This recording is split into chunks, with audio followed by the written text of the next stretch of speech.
नमस्कार, digital news analysis में आप सभी का स्वागत है।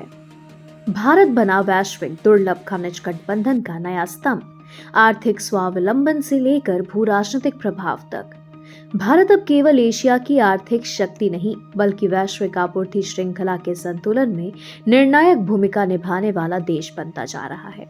हाल के महीनों में भारत ने संयुक्त राज्य अमेरिका, जापान और ऑस्ट्रेलिया जैसे देशों के साथ मिलकर दुर्लभ खनिजों के क्षेत्र में एक नया रणनीतिक गठबंधन तैयार करने की दिशा में कदम बढ़ाए हैं।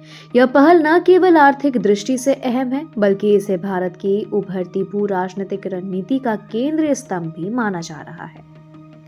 वर्तमान में चीन वैश्विक दुर्लभ खनिज उत्पादन का लाभ 70% और प्रसंस्करण का 90% से अधिक नियंत्रित करता है। ये खनिज जैसे नियोडाइमियम, टिब्रियम और डिस्प्रोसियम आधुनिक इलेक्ट्रॉनिक उपकरणों, हाइब्रिड वाहनों और रक्षा तकनीकों के लिए अनिवार्य है। इस प्रभुत्व के ने चीन को वैश्विक तकनीक और औद्योगिक नीतियों पर भारी प्रभाव डालने की क्षमता दी है।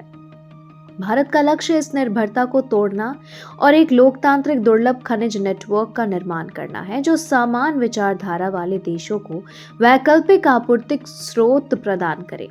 भारत सरकार ने हाल ही में खनन, रिफाइनिंग और उच्च प्रदर्शन मैग्नेट उत्पादन के लिए व्यापक प्रोत्साहन योजनाएं शुरू की है। इसके तहत निजी और सार्वजनिक क्षेत्र की कंपनियों को प्रोत्साहन दिया जा रहा है ताकि देश में बैटरी, मोटर और रक्षा उपकरणों में उपयोग होने वाली दुर्लभ खनिजों की घरेलू उपलब्धता बढ़ाई जा सके। नीति आयोग और खनन मंत्रालय इस दिशा में संयुक्त रूप से कार्य कर रहे हैं।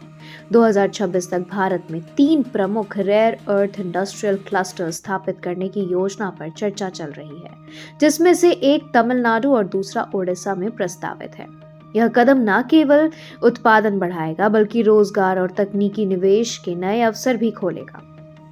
विशेषज्ञों का मानना है कि भारत का यह कदम केवल आर्थिक आत्मनिर्भरता की दिशा में नहीं बल्कि एक व्यापक रणनीतिक नीति का हिस्सा है। रूस यूक्रेन युद्ध के बाद बदलते वैश्विक ऊर्जा समीकरणों और अमेरिका चीन प्रतिस्पर्धा के बीच भारत अब स्थिर लोकतांत्रिक साझेदार के रूप में उभर रहा है। नई दिल्ली अब केवल उपभोक्ता नहीं बल्कि एक निर्णायक आपूर्ति साझेदार के रूप में देखी जा रही है। पश्चिमी देशों के साथ भारत की यह साझेदारी उस नई आर्थिक कूटनीति को जन्म दे रही है जहां खनिज, तकनीक और व्यापार को पारंपरिक सुरक्षा नीति के समान महत्व दिया जा रहा है। भारत अपनी कूटनीतिक पहुंच को केवल वैश्विक स्तर तक सीमित नहीं रख रहा। दक्षिण एशिया में भी वह अपने पड़ोसी देशों श्रीलंका, बांग्लादेश और नेपाल के साथ आर्थिक सहयोग को मजबूत कर रहा है।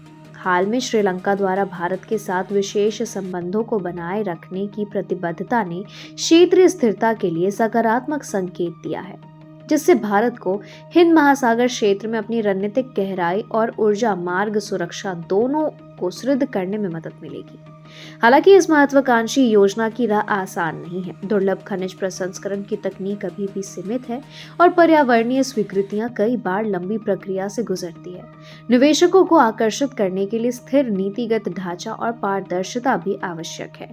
फिर भी विशेषज्ञों का मानना है कि यदि भारत इन चुनौतियों को समय पर सुलझा लेता है तो अगले 5 वर्षों में वह चीन केंद्रित आपूर्ति श्रृंखला का एक विश्वसनीय विकल्प बन सकता है।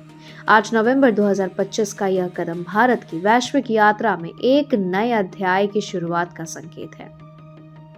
यह केवल खनिज नीति नहीं बल्कि भारत की आर्थिक कूटनीति, तकनीकी स्वावलंबन और भू राजनीतिक प्रभाव के त्रिकोण का नया संतुलन है।